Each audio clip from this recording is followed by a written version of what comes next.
19세기 파리, 각종 포스터와 광고 그림을 독식했던 화가가 있었습니다. 정교한 선으로 자연과 여인을 그린 그림, 아르누보 스타일의 정점이자 상업적 예술의 극치의 선화가, 그러나 동시에 평생 동안 조국을 위한 애국자였던 알폰스 무아입니다.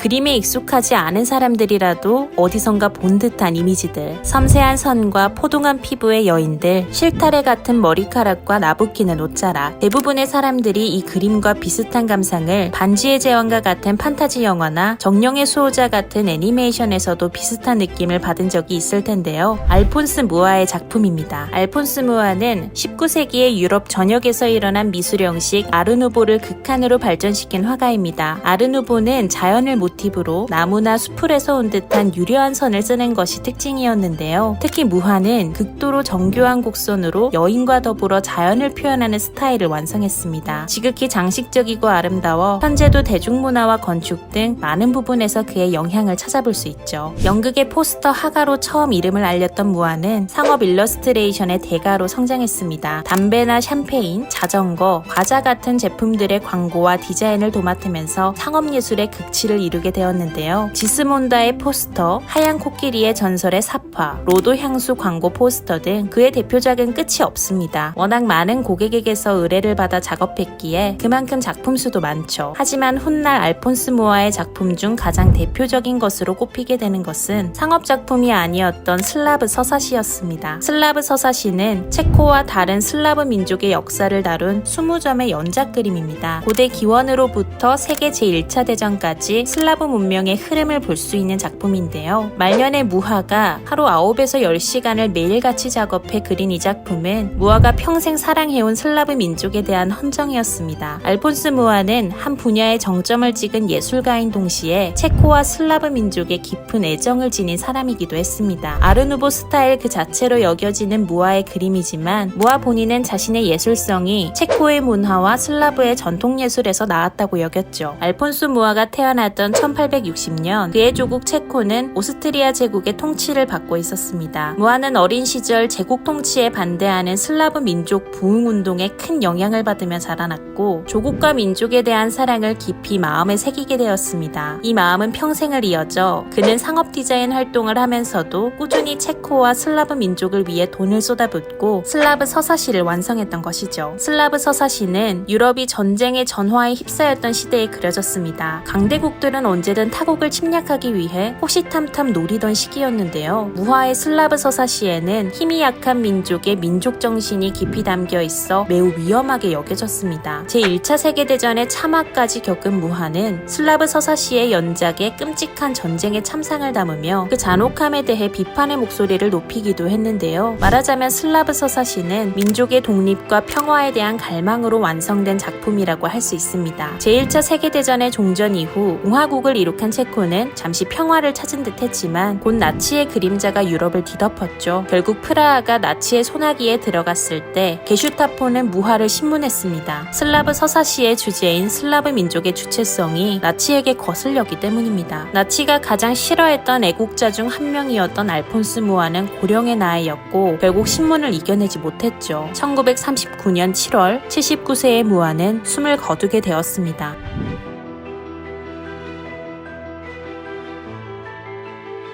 가장 험했던 전쟁의 포화 속을 헤쳐나오면서도 조국과 민족에 대한 애정을 깊이 간직했던 알폰스 무아. 그에게 중요했던 것은 내 나라와 내 사람들의 주체성이었습니다. 나 자신의 뿌리와 주체성을 잊기 쉬운 현대에 다시 한번 되새겨볼 만한 신념이 아닐까요?